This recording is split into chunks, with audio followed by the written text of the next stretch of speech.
20,000 people there yesterday, including the people we sent away, which I will come back and we will talk to them the next time. I felt badly, but we had to send away.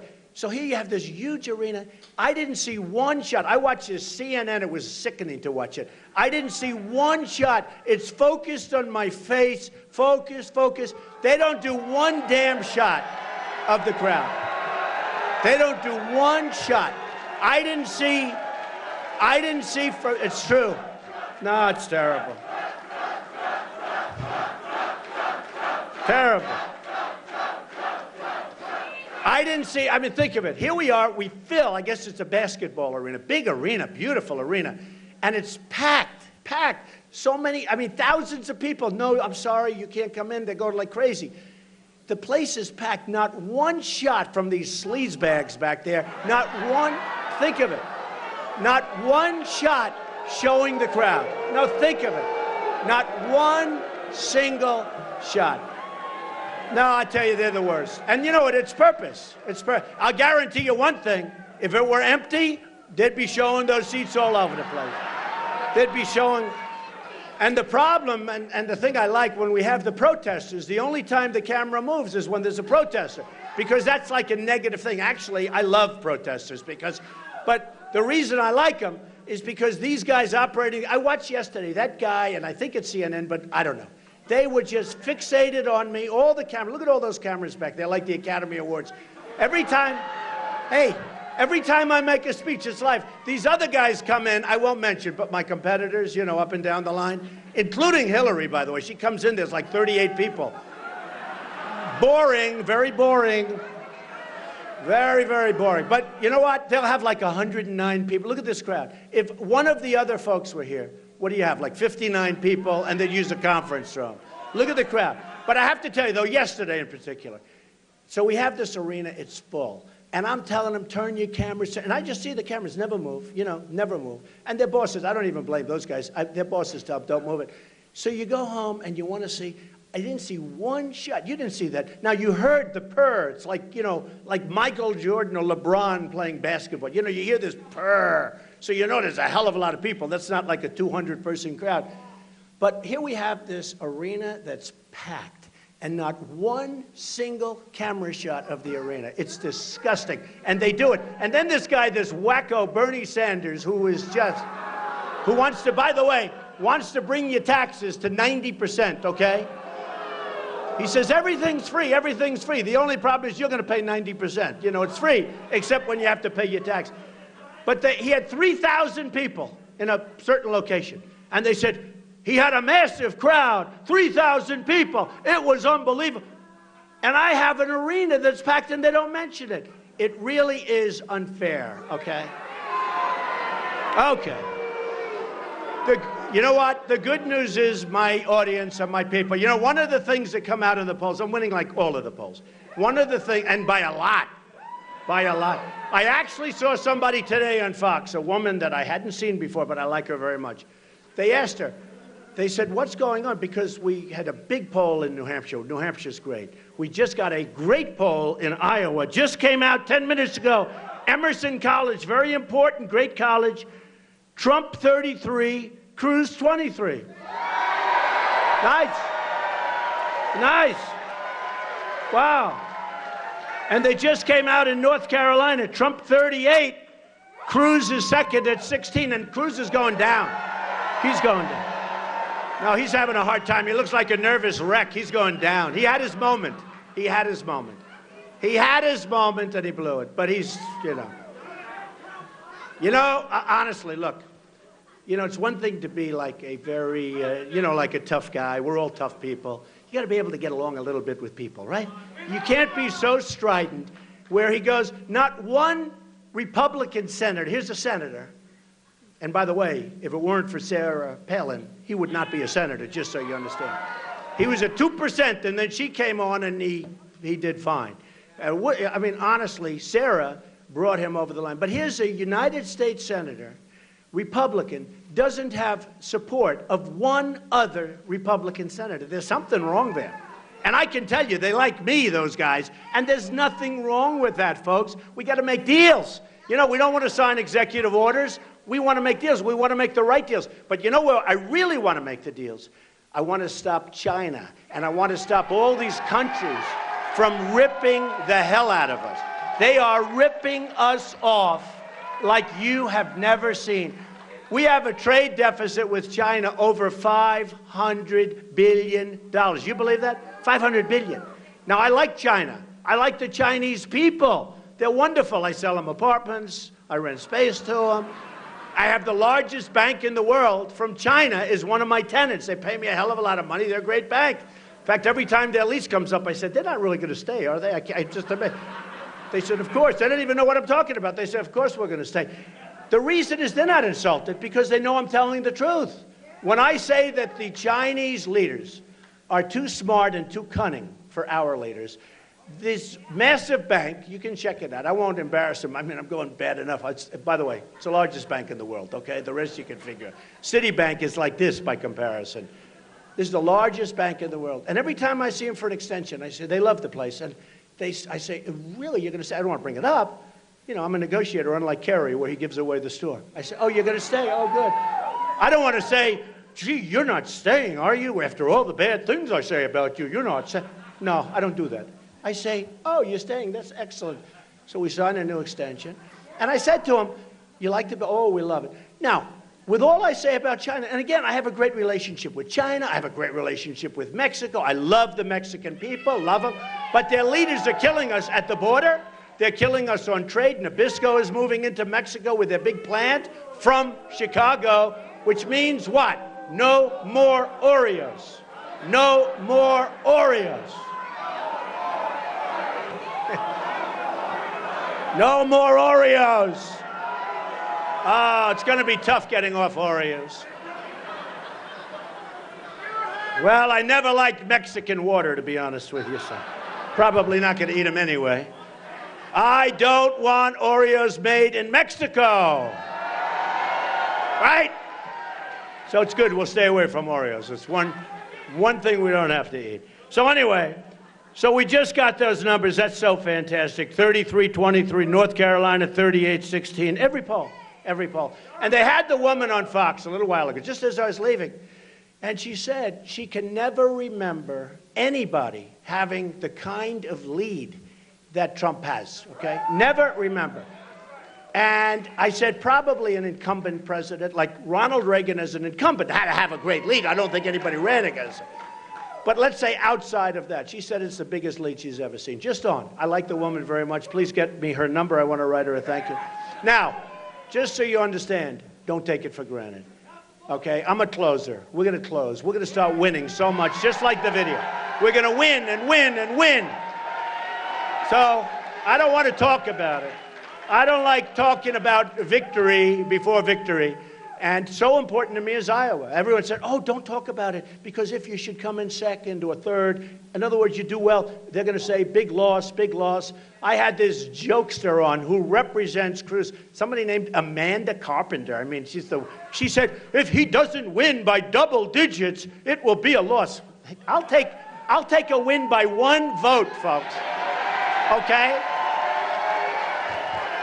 And this idiot, she represents Cruz. She's saying, well, if Trump doesn't win by double digits, give me a break, okay? Give me 2 or 3 votes just in case there's a recount. I want to feel a little bit safe. No, it's unbelievable. I just saw her. She's saying, I have to win by... I want to win, okay? You know, we like to win. We know how to close deals. I close. I'm a closer.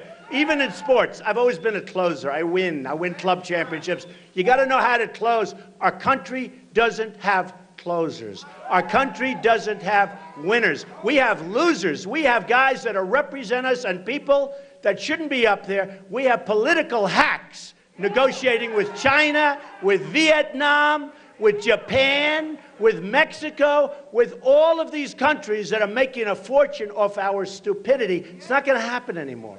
Not going to happen anymore. I was just endorsed recently by the great Carl Icahn, great businessman, very, very rich guy. And he said, you know, look, Trump knows what he's doing. I talk corporate inversions. I mentioned that the other night to some of these guys I'm running against. They didn't know what I was talking about. Corporate inversion. So here's what's happening. companies are leaving. You know, it used to be we leave New York for Florida, or we leave New Jersey for Texas or something, right? Now they leave Texas for other places. They leave New York for Asia. They leave New York for Ireland. Nice place, by the way. I have a lot of property in Ireland. Very good. Maybe I won't mind so much if I sign one of these big tenants. You know who's leaving is Pfizer. Pfizer is leaving for Ireland because taxes are too high and because they have millions and millions of dollars and they can't bring it back. We have $2.5 trillion outside of this country, essentially owned by, and you know, with the money of corporations. They can't bring the money back. The Democrats agree, the Republicans agree, everybody agrees it's bad not to bring it back. They can't make a deal. They can't make a deal. There is total gridlock. Guys like Ted Cruz will never make a deal because he's a strident guy. No, you cannot have that. I told you, he's trying to paint me as part of the establishment. And somebody said, establishment? Well, how come Sarah Palin just packed him? Establishment. And you know what? There's a point at which, let's get to be a little establishment. We got to get things done, folks, okay? Believe me, don't worry. We're going to make such great deals. But at a certain point, you can't be so strident. You can't not get along. We got to get along with people. You know, in the old days, Ronald Reagan, and I remember it so vividly. I was a young guy. I helped Ronald Reagan. I really liked him. Thanks for that sign. That's beautiful. Thank you, man. Appreciate it. Look at you. Thank you. I love that sign. So what happens, Ronald Reagan would get along with Tip O'Neill. And they'd sit down, and they'd make great deals for everybody. That's what the country's about, really, isn't it? You know? I mean, we can all be tough, and we can be but, you know, at some point, we got to get our country back on track. We're losing. We have deficits like you wouldn't believe. We're losing with ISIS, right? Our military is in trouble. It's just decaying, our military. We're not spending, and we're not putting. And by the way, every time we send equipment over, a very good soldier saw me the other day, a great soldier, over there for 3 shots. I said, do you want to go more? Well, I do. You know, these are really committed people, amazing people. Said every time we send equipment over there, the enemy captures it. He said, and we're fighting, Mr. Trump, with old equipment, and they've got all the new stuff. You know, we give it to these so-called allies of us, and a bullet gets fired, our allies run, they leave the equipment. You know the Humvees, the famous Humvee story. 2,300 Humvees in the hands of the enemy. And I said, you can't mean that much. Oh, here they come. Here they come. Oh, these paparazzi. They drive you crazy. 2,000, look at these people. Like bloodsuckers. You know, they're bloodsuckers. And they always have a picture of my face. They never, hey, turn around, fellas. Shoot the crowd, please. Come here. Come here. Come here, get up here, get up here, get up here. Come on, shoot the crowd. You guys are, come here, I know these. Get up here, shoot the crowd. Shoot the crowd, get up. Get up on the stair, come on. Let him. Get up here. Don't shoot me. Shoot him. Go ahead. It's okay. Look, Secret Service, these are the greatest guys. He's having a fit, don't worry about it. Shoot the crowd. Okay, get out of here now. It's the only way we're gonna, it's the only way people are gonna realize. So, the Humvees, 2,300 Humvees get sent over. And I said, can't be that many. I mean, that's a lot of Humvees. Now, we have wounded warriors, our greatest people. Our greatest people. No, I mean, honestly, the attitude, I meet them all the time, the smiling, the love, everything. These are great, great people. These are braver than me and braver than you folks, I'll tell you. These people are amazing. Their legs blown off, their arms blown off, worse than that. And they see me and they smile, they're happy. It's amazing. They're amazing people. If they would have had these Humvees, they'd be okay. The enemy has them. They shot up in the air, and our so-called allies that we don't even know who the hell they are, where they come from, they run. And they get brand new, armor-plated, the best in the world. Bombs go off, they go up, they come down, and they're fine. Okay? With us, we have the stuff, the bomb goes off, the whole thing blows apart, and everybody's killed or badly hurt. Because we're led by stupid people. We're led by people that shouldn't be there, and we're going to change it. And that's why the polls are like that. And the polls aren't about me, it's about you. You know, I used to say, because I tell you what, I could think of other things I'd rather be doing. I had like a nightlife. I have this great company. I built this incredible company. I have a wonderful family. In fact, speaking of my family, Eric and Don, get up here. I have my 2 sons here. 2 sons, get up here.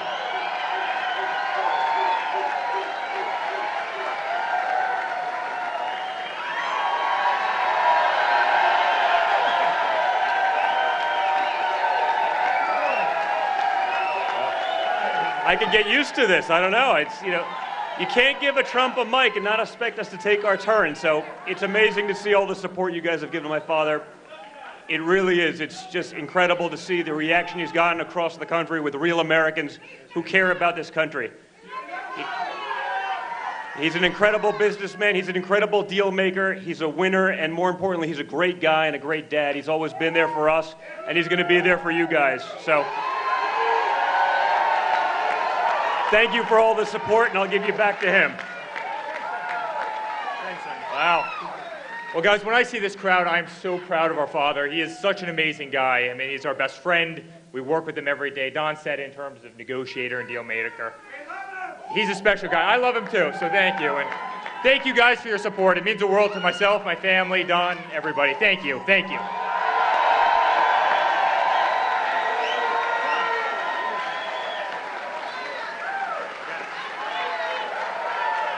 They're good boys. They're good boys.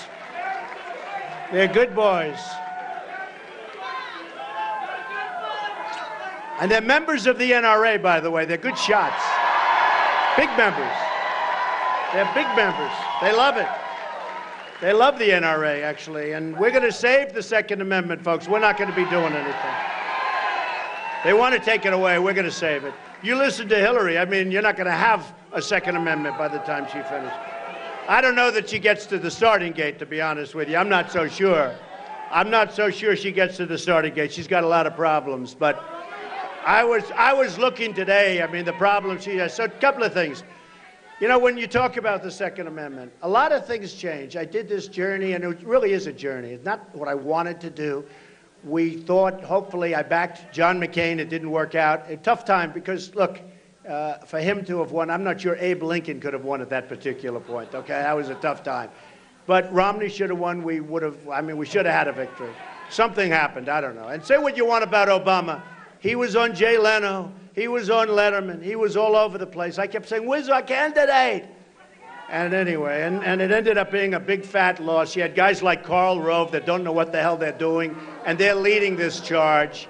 And it was really sad to see it. I'll tell you, it was really sad, because that was an election that should have been won. We could have been very, very far advanced right now. Instead, we're starting from even deeper in the hole. But we'll get it turned, and we'll get it turned fast. That I can tell you. We're going to get it. We're going to get it turned fast. We're going to turn it. And so with the, you know, when you think of what happened, so when I started June 16th, coming down the escalator, the famous escalator, and it takes guts to run for president. I've never done this before. It takes guts. Who would have thought this was going to happen? I mean, we're all waiting for the same thing. Make America great again, right? Make America great. But who would have thought this was going to happen? And so I'm coming down, and I get up, I make a speech, and I talk about illegal immigration, and it was a firestorm. It was unbelievable. Rush Limbaugh, who's an amazing guy, great guy, said, I've never seen anybody receive so much incoming, meaning press, meaning kill press, as Trump. 2 weeks later, the candidates are all saying, well, you know, maybe he's got a point, because their constituency is saying, well, Trump is right. Trump is right. Then you had the killing of Kate in San Francisco. You had the killing of Jamil in Los Angeles, great young guy. You had the veteran, a female, wonderful, 65-year-old veteran, raped, sodomized, and killed by an illegal immigrant in Los Angeles, and on and on and on. And not only talking about the economy, talking about, and by the way, I want people to come in, but they have to come in legally, right? They have to come in. And I took a lot of heat, and then we brought it back, and it all came back, and now everybody's trying to get tough with immigrants. They're not tough. They're not tough. First of all, we're going to build a wall, a real wall, a big wall. We're going to build a wall, I actually heard one of the candidates the other day, 3 days ago. My wife is watching television, and I hear the word wall. They're interviewing a candidate. I'm sort of falling asleep because it's so boring. And they're interviewing a certain candidate, and he said, we're going to build a wall. I said, did I hear the word wall? First time I've heard it. It's the first time. We're going to build it. First of all, they wouldn't know where to start, okay? But that's okay. These are minor details. But my wife said to me, darling, he just said he's going to build a wall. I've never heard that before. She watches this thing. She loves it like everybody else. Everybody's fixated on what's going on. 24 million people watching the debate. I hate to say this. If I weren't in it, you would have had two people. You know, it used to be a very badly rated thing. Those debates were not. Do you ever remember the debates before this year? Nobody remembers them. In fact, the networks were forced to take them. They didn't want them because it was like a wasteland, the debates. And now they want more. Can we do more? Can they be 12 hours? Can we just keep going? I mean, it's really been amazing. But now, everybody's come to me. They've all come to me. And now they're all tough guys. You know, everyone's a tough guy. But they're not tough guys. See, they're not real tough guys. They're phony tough guys. They're trying to get votes. And after they get in, they're politicians. All talk, no action politicians. It's not going to work. Not going to work. And by the way, and speaking of this, and by the way, just out of curiosity, ready? Who's going to pay for the wall? Mexico, 100%, okay? 100%. Mexico's going to pay. So some of these politicians asked me, they said, well, you can't get Mexico to pay. First they said you can't build a wall. Their second is, how can you possibly get Mexico? I'm a business guy. They make a fortune. They're making so much money in trade. I just told you, they're taking Ford, $2.5 billion plan. I just told you, they're taking Nabisco with their big plant from Chicago. That's two.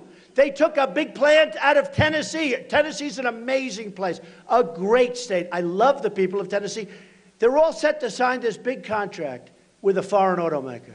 All of a sudden, at the very last moment, they announce they've decided, right? They've decided to go to Mexico. What's going on? And then they're going to make cars, and they're going to sell them to us, no tax, just bring them across the border. Might as well have the illegals driving the car, because you can get it inexpensively. Boom. That's right. They'll drive right past the guards. They'll drive right past the guards. It's very sad. No, it's very sad. They'll drive right past our guards. You know, we have great Border Patrol. They called me. That's how it all started, more or less. But 6 months ago, they called me. Laredo, Texas, great place, wonderful people, amazing people, right on the border. That's called Central Casting Border, right? And I went there, and I met the Border Patrol. They asked me to go. And these are people that want to do their job, and they're saying, stand back. Don't do any, stand back. They're going crazy. They want to do their job, but they're not being allowed. These are strong guys, tough guys, the best equipment. Everything's good, except, boom, people walk right through the border. Not going to happen anymore, folks. It's not going to happen.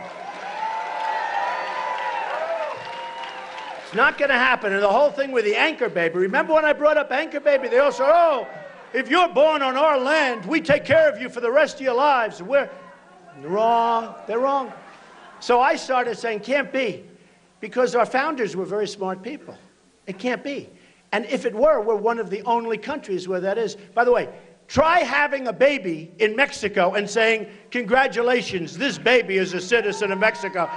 The first thing they'll do is laugh at you. The second thing is they'll give you a foot right out of Mexico. With your baby, by the way. Okay? So I said it can't be. It's okay. Well, now I have the top constitutional guys, the same guys that say that Ted Cruz was born in Canada and can't run here. I mean, to be honest, a lot of those same guys. He's got a problem. He does have a problem. We'll get to that in a second. We'll hold. We're going to talk about anchor babies first. So we had this theory that we needed a constitutional amendment, right? We need a constitutional amendment. Now, a constitutional amendment will take forever. Then they find out, some of the great scholars said, no, wait a minute. If you're illegal and you come in here illegally and you have a baby, you don't need a constitutional amendment. You don't have it. The worst we need is a vote of Congress, which should be very easy once we get along. It should be very easy. But I don't even think you need that. So we're going to stop with the anchor babies. Hundreds of thousands of people coming in from all over. They have a baby, and you have to take care of the baby for 85 years. No good, folks. No Good. So we're going to have a border. It's going to be a real border. We're going to have a wall. It's going to be paid for by Mexico. It's going to be a real wall. We're going to have a door in the wall because we're going to have people come in. They're going to come through that wall, but they're going to come through that wall legally. Legally. So, education, just for a second. No more Common Core. It's a disaster. It's dead. These clowns like Jeb Bush, they want Common Core. In other words, educate your children from here and from Iowa and from New Hampshire and from South Carolina and North Carolina and California and New York. Educate your children by the bureaucrats in Washington that don't really care about your children. They care about their paycheck. Not going to happen that way anymore. Not going to happen that way. Think of it. We spend more per pupil than any country in the world by far. Second place is way down here, by far. We're number 28 in terms of great education. Third world countries are ahead of us in education. Not going to happen. We're getting rid of Common Core. We're getting it out of Washington. We're going to educate our children. We're going to have mothers and fathers and people that love the kids, and we're going to get great education, and we're going to go up the list, and it won't even cost us as much. Isn't that nice? It's interesting when I speak of that, and I speak about how much it costs. You know, we'll go back to Jeb for a second. Poor guy. He's ashamed to use the name Bush. He goes, Jeb, exclamation. He's ashamed of his name. I said, Jeb, use your name. It's Jeb Bush. It's not Jeb. But it's sad. So he spends all of this money. So think of this. Think of it for the country, right? So he's at 89 million. And he's down in the bottom of the pack, right? I'm at nothing. I spent like nothing. In fact, they're talking about I spent nothing. I'm 38 million under budget. I thought by now, and by the way, I'm self-funding. I'm putting up all my own money, folks. I'm putting up all my own money. So I haven't spent. Now I'm going to start spending. You know why? Two reasons. Number one, I feel guilty. I do. Number two, I don't want to take any chances, right? So you'll see, and you've seen some ads start. But I mean, what I spend is peanuts, but I'm going to start spending some money. I just don't want to take any chances, right? And I do feel guilty because all these other guys, the money they spend, they're politicians. So this guy spent 89 million. He just announced another Trump ad. Okay, Trump. He's going to do a Trump ad. Another one. I saw it. It's terrible, by the way. It's a terrible ad. Terrible for him, not for me. I think it's actually good for me if you want to know the truth. Because he doesn't know the difference. But wouldn't it be nice? Wouldn't it be nice? A guy spends the most, and he's essentially in last place. A guy spends the least. I'm the least of everybody. By far the least, right? A guy spends the least, and he's in first place. Wouldn't that be nice if we could do that for our country? Wouldn't that be nice? These politicians. And we're going to do that. We're going to do that. There was a guy, Charles O. Finley. Anybody ever? Oakland A's. 3 years he won the World Series. George Steinbrenner was a friend of mine. I said, this guy is a murder. He had the lowest payroll in baseball, and he had the best team. Remember, he sold Reggie Jackson to the Yankees, got a lot of money. Then he sold Catfish Hunter to the Yankees. And George was my good friend. He was a great guy. But George would pay him a fortune. I want Catfish. But he had him when he didn't pay him anything. So he had the lowest salary in baseball, and he won 3 World Series in a row. That's what we want for our country. That's what we want. That's what we want for our country. And that's what's going to happen. And we're going to make our country rich again. And we're going to make our country, we're going to get rid of that 19 trillion, which is now because of that. How about the budget 2 weeks ago? Was that the most disgraceful thing? So the $19 trillion that we owe is going to $21 trillion. We're going to do a lot of good things. We're bringing our jobs back. We're going to bring our money back. A beautiful woman at one of the events came up to me and said, Mr. Trump, could I just talk to you for a second? Little elderly. She said, Mr. Trump, I don't like when you say you're going to make the country rich. I'm going to vote for you. I love you, Mr. Trump, but don't say you're going to make the country. I said, look, I'm sorry, darling, but I have to say that. Because if we don't make our country rich, we can't make our country great. We're like a debtor nation. She said, oh. I said, this is the story. We're going to make our country rich. We're going to get rid of the debt. We're going to save Social Security. We're going to take care of ISIS. We're going to blast ISIS off the face of the earth. We're going to take care of our military. And hopefully we don't have to use our military. Hopefully we don't have to use it. We're going to take care of our vets who are treated horribly. Horribly. We're going to get rid of Obamacare. We're going to repeal it and replace it. Because Obamacare, I don't know if you've seen it, but everybody goes crazy with Obamacare. Premiums, it's terrible. Shout it out once again. It's terrible. Terrible. It is terrible. Your premiums have gone up 25, 35, 45%. It's dead in 17. Think about it. If I win, I've got to solve this problem given to me. It's dead. It will die of its own weight. It can't last. It's dead in 17. And already the Republicans, and, you know, while they're trying to make me establishment, okay. But they're already saying we've got to do something to save it. I don't want to save it. We're going to kill it. Let it die. Let it die. And we're going to come up with something much, much better. Much better. Look at your premiums. Look at your deductibles. You have to be hit by a train if you think about it. You have to be hit by a train. You're never going to be able to use it. The deductibles are so high. So we're getting rid of Obamacare. We're going to come up with something that's going to be much cheaper and much better for the country and for yourselves, okay? And it can be done, and it can be done.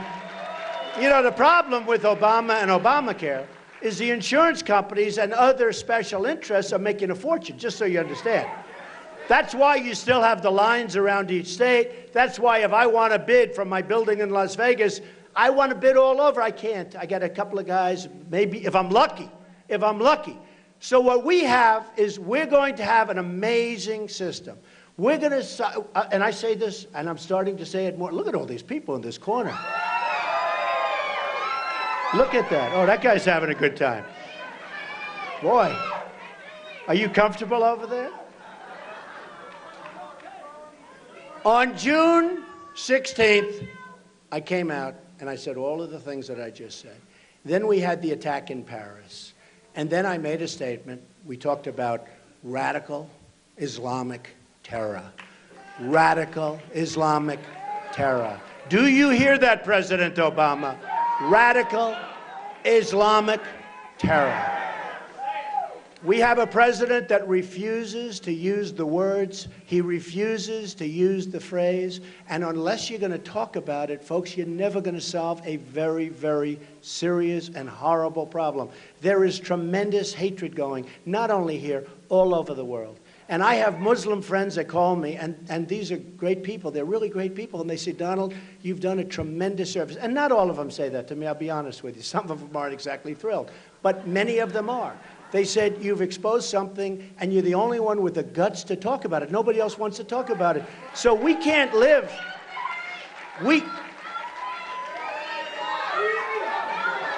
Get him out, folks.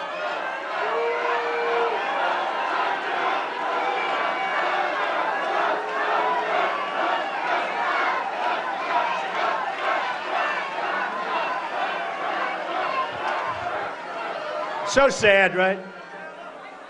It's a young woman that, you know, doesn't know. She's lost. And all we're doing, and look, we're not talking from a negative. Folks, we're talking about from a positive standpoint.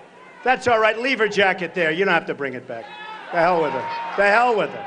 Let her get it later on. Let her get it later on. Don't give it to her. Let her pick it up in about 2-3 hours when we're finished. So bad. So bad. And we love local law enforcement. That's right. By the way, the police. Come here, fellas. Get up here. Police, come here. Look at these police. Get up here. Get the police up here. These are the greatest people. Come on, get up here. I'm going to make you a star. Get up here. These are the greatest people. They have been abused. These are great people.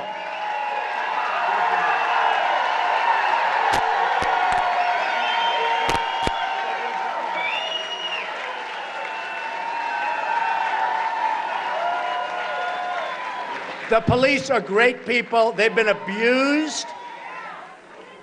We got to let them do their job. And you'll always have a problem, and you'll always have the bad apple, and that'll be on television for 2 weeks, and everyone, let me tell you, 99.99, these are amazing, great people, and without them, we wouldn't be here, folks. We wouldn't be here.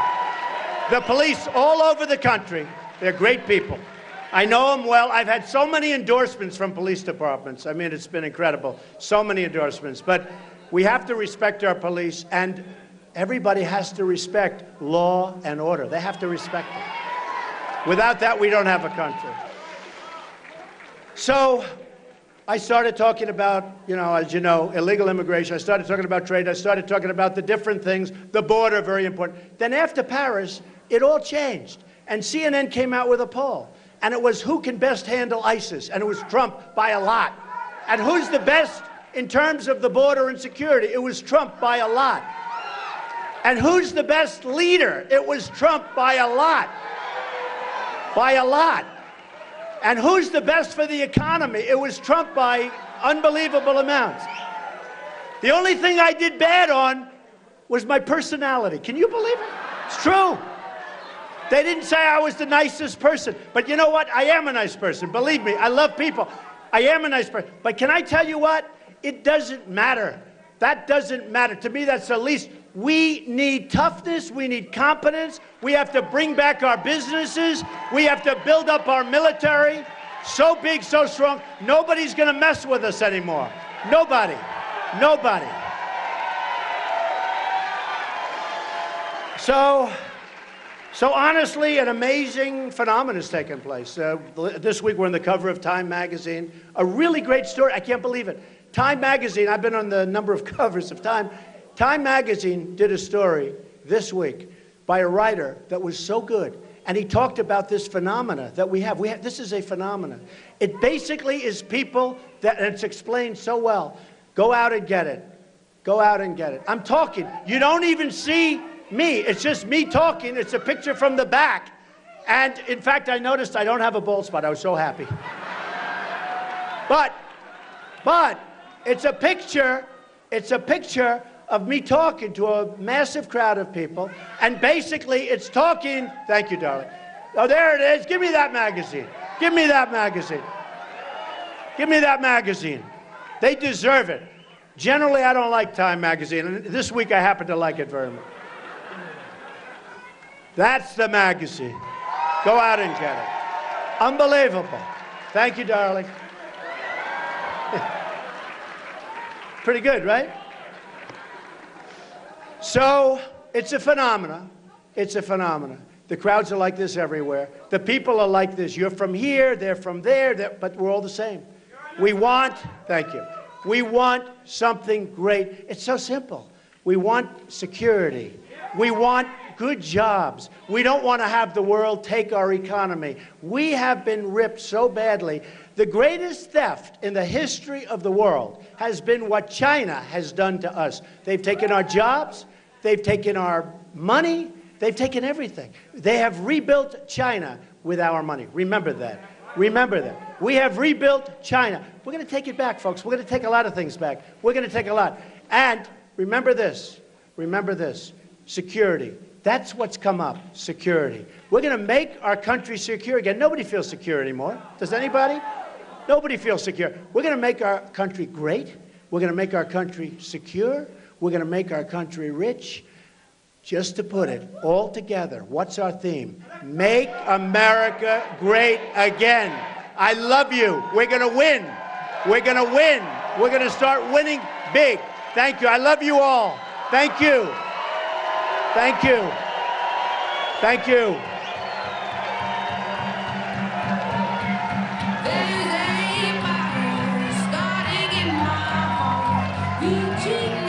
Thank you, everybody.